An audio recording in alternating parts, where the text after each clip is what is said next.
सभी को जय मसीह। आज इस अवस्था में आपके साथ संपर्क बनाए रखने के लिए और परमेश्वर के वचन को आपको के साथ बांटने के लिए मैं इस वीडियो को आपके साथ बना रहा हूं। अभी कल ही हमारे बीच में पीएम साहब ने कहा है कि अगले 21 दिन तक हम कहीं ना निकले, और मैं चाहता हूं कि हमारी कलीसिया के सारे लोग इसका आदर करें, इस निर्णय का इज्जत करें। कहीं से कुछ लोगों ने इस प्रकार से कहा कि हमारे अंदर विश्वास है, हमें डरने की ज़रूरत नहीं, हम कहीं भी जा सकते हैं, हमारा कुछ नहीं हो सकता। ये सब सही है, विश्वास खराब नहीं है, विश्वास सही है। मगर ऐसे समय में जब परमेश्वर इस पूरे संसार का परीक्षा ले रहा है, हम परमेश्वर की परीक्षा ना लें। हम धैर्य और हिम्मत बनाकर रखें और जो सही है उसका पालन करें। परमेश्वर वचन साफ हमसे कहता है कि अपने अथॉरिटीज, जो आपके अधिकारी हैं, उनके अधीन रहो, उनकी बातों को मानो।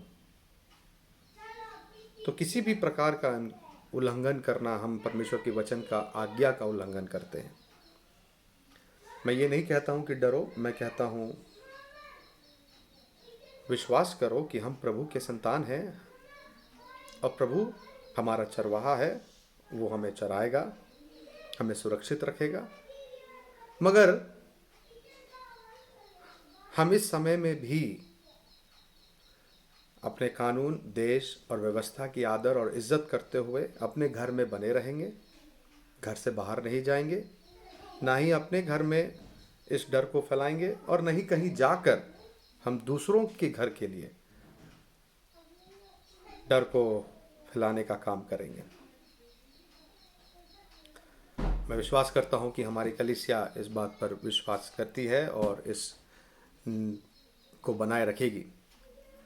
दूसरी बात, हमारे कलीसिया के पास्टर और लीडर्स, इन सबको कह दिया गया है कि वो इन दिनों में ये 21 दिन किसी के घर में भी विजिट नहीं करेंगे। मगर हाँ, हमारे पास्टर्स और लीडर्स, यदि आपका फ़ोन नंबर हमारे पास है तो हम आपको संपर्क करेंगे। हम आपको इस समय में आपसे बात करेंगे, प्रार्थना करेंगे। कोई प्रार्थना विषय है आप भेज सकते हैं, हम प्रार्थना करेंगे। वैसे भी पूरी कलीसिया एक दूसरे के लिए प्रार्थना कर रही है, और प्रार्थना सिर्फ नहीं मगर मदद भी कर रही है। मैं इस बात पर विश्वास करना चाहता हूँ। किसी भी प्रकार की ज़रूरत हो, मदद हो, और यदि हमसे हो पाए तो हम करने के लिए तैयार रहें। एक वचन आपके साथ आज की सुबह मैं बांटना चाहूँगा, और मैं कोशिश करूँगा कि रोज़ एक छोटी छोटी वचनों को मैं आपके बीच में ला सकूं। मैं सिर्फ नहीं, हमारे पास्टर लोग भी कुछ वीडियोस को आपके पास में लेकर आएंगे। मत्ती रचित सुसमाचार उसके 6वें अध्याय में हम देखते किस प्रकार प्रभु यीशु मसीह ने हमें प्रार्थना करना सिखाया, और उस प्रार्थना पे हम थोड़ा गौर देंगे। उसने कहा, हे हमारे पिता, तू जो स्वर्ग में है, तेरा नाम पवित्र माना जाए, तेरा नाम पवित्र माना जाए। आज इस समय में हर व्यक्ति ईश्वर का बात कर रहा है। इटली जैसे देश से के प्रधानमंत्री ने अपने हाथों को खड़ा कर दिया और उन्होंने इस प्रकार से कहा कि ये अब हमारे कंट्रोल से बाहर है, अब जो करने का है ईश्वर ही कर सकता है। हम कभी ना भूले, प्रभु जो करता है, प्रभु की नज़र में सब अच्छा है। हम समझ नहीं पाते कई बातों को, इसलिए इस वक्त हम प्रभु की प्रभुता पर शक ना करें। वो पवित्र था, वो पवित्र है, वो पवित्र रहेगा।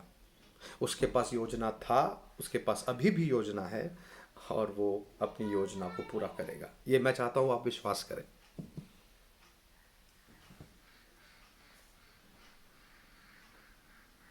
उसके बाद 10वां पद इस प्रकार से कहता है, तेरा राज्य आए और तेरी इच्छा जैसे स्वर्ग में पूरी होती है वैसे पृथ्वी पर भी हो। तेरा राज्य आए, ये हमारी प्रार्थना है परमेश्वर से। परमेश्वर का राज्य आएगा एक दिन, और हम जानते हैं जब आएगा तो कुछ ऐसे ही माहौल पूरी दुनिया में होगी। तेरा राज्य आए प्रभु, ये हमारी प्रार्थना है, हम सारी विश्वासियों की प्रार्थना है। हमारी उम्मीद इस संसार में नहीं लगी हुई है, हमारी उम्मीद परमेश्वर और उसके राज्य के लिए है। हम नहीं कह रहे प्रभु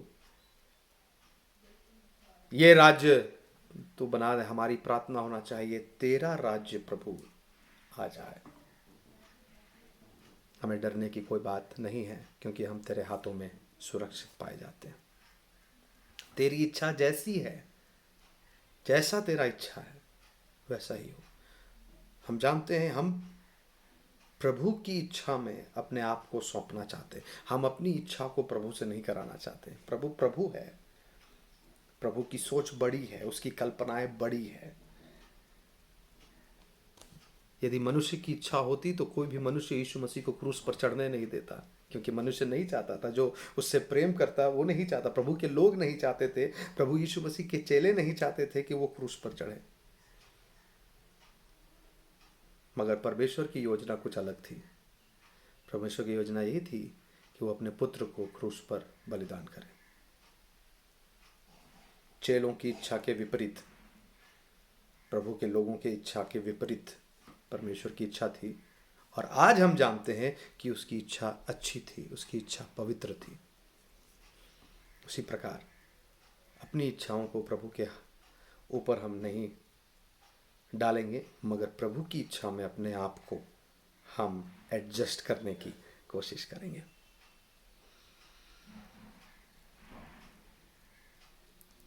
ग्यारह पद बोलकर मैं समाप्त करूंगा, क्योंकि ये वीडियो है, बहुत लंबा नहीं बना सकता हूं मैं। 11 पद कहता है, हमारी दिन भर की रोटी आज हमें दे। ये वचन इतना प्रभावशाली इस समय में पूरा होता है। आज तक इस वचन का वजन हमें नहीं पता चला होगा, मगर आज मुझे विश्वास है कि हमें इस वचन का वजन पता चल रहा है। हमारी दिन भर की रोटी प्रभु आज हमें प्रदान करके दे।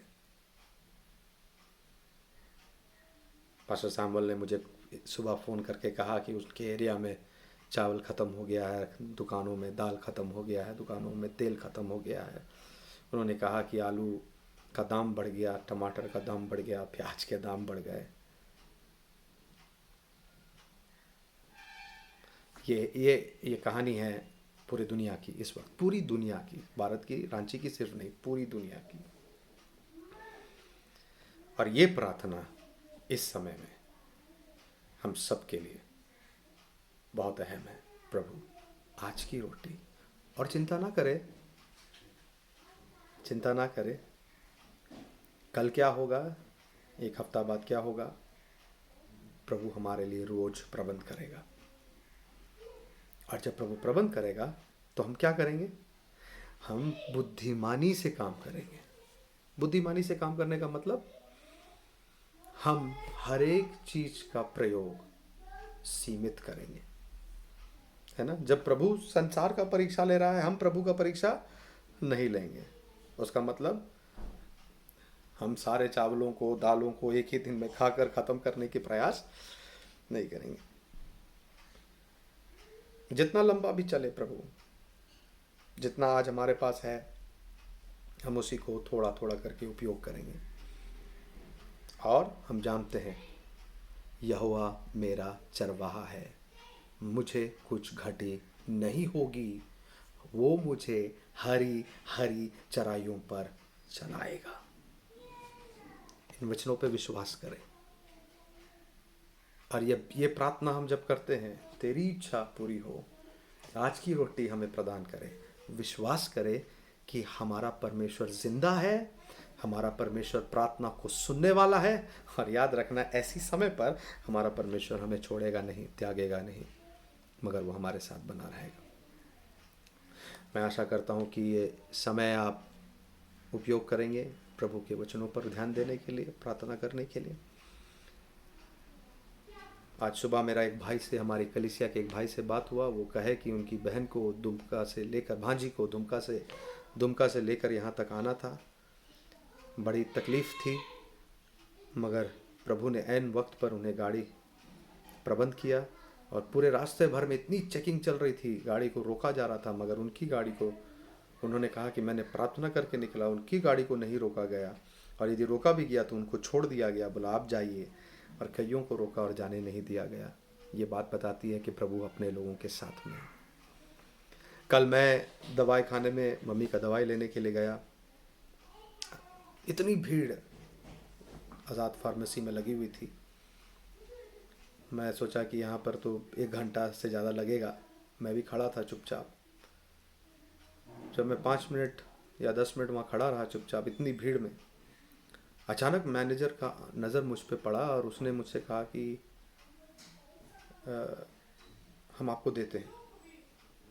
मैं बोला आप मुझे कह रहे हैं या किसी और को कह रहे हैं, मुझे समझ में नहीं आया।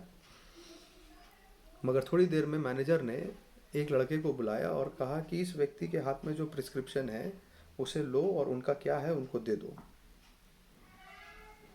मैं फिर भी देखता रहा कि किसके बारे में बात कर रहे हैं। और वो लड़का मेरे पास आया, मेरे हाथ से प्रिस्क्रिप्शन लिया, मेरा दवाई निकाला। और मुझे इतनी भीड़ के बीच में, जब मैंने कहा भी नहीं, चिल्लाया भी नहीं कि मुझे दो भैया, उसने मुझे निकाल कर दिया। मेरा बिलिंग पहले किया, मुझे भेज दिया। क्या समझ में आता है इससे? हमें समझ में आता है कि इस मुश्किल के घड़ी में प्रभु हमें साइन दे रहा है, चिन्ह दे रहा है। क्या चिन्ह है? जब इतनी बड़ी मुश्किल पूरी पृथ्वी में है, लोग व्याकुल है, परेशान है, प्रभु कहना चाह रहा है तुम्हें डरने की ज़रूरत नहीं, मैं तुम्हारे साथ हूँ, भयभीत ना हो, मैं तुम्हारा प्रबंध करने वाला हूँ, मुझ पर विश्वास करो। ये सारी चीज़ें से मैं तुझे संभाले रखूँगा, बचाए रखूँगा। और ये वायदा सिर्फ मेरे लिए नहीं, उस भाई के लिए नहीं, आप सब के लिए है। विश्वास करें, आप सब के लिए है। आप जो भी हैं, आप जैसे भी हैं, मगर याद रखिए यदि आपने प्रभु यीशु मसीह पर विश्वास किया है तो आप उसके संतान हैं। भूमि उसका है, आकाश मंडल उसकी है, पृथ्वी उसका है, वो इस सब पर विराजमान करने वाला परमेश्वर है। और आप उसके संतान हैं, जो आपके बालों को भी गिन कर रखा है, आपके नाम और आपकी हर एक बातों को जानता है। वो ना आपको छोड़ेगा और ना ही आपको त्यागेगा। इस पर विश्वास करें। आइए एक छोटी सी प्रार्थना करेंगे। परमेश्वर पिता, हम प्रार्थना करते हैं आपकी उपस्थिति हमारे कलीसिया के हर एक लोगों के ऊपर में होने पाए। प्रभु, हम प्रार्थना करते हैं तेरा नाम पवित्र माना जाए, तेरी इच्छा जैसे स्वर्ग में पूरी होती है वैसे ही इस पृथ्वी पे हो। और तेरी इच्छा जैसे भी है, जैसे भी इस पृथ्वी के लिए है, हम लोगों को प्रभु मदद करके हम तुझ पर भरोसा कर सकें। हम दुनिया की परिस्थिति को देख के भयभीत ना हो, डरे ना, मगर हम विश्वास करें कि प्रभु हमारे साथ है और वो हमें संभालेगा। धन्यवाद प्रभु, ये विश्वास और ये हिम्मत हर एक लोगों को तू प्रदान कर। आपने प्रार्थना सुना, धन्यवाद यीशु मसीह के नाम से, आमीन। सभी को जय मसीह। प्रभु आपको आशीष दे।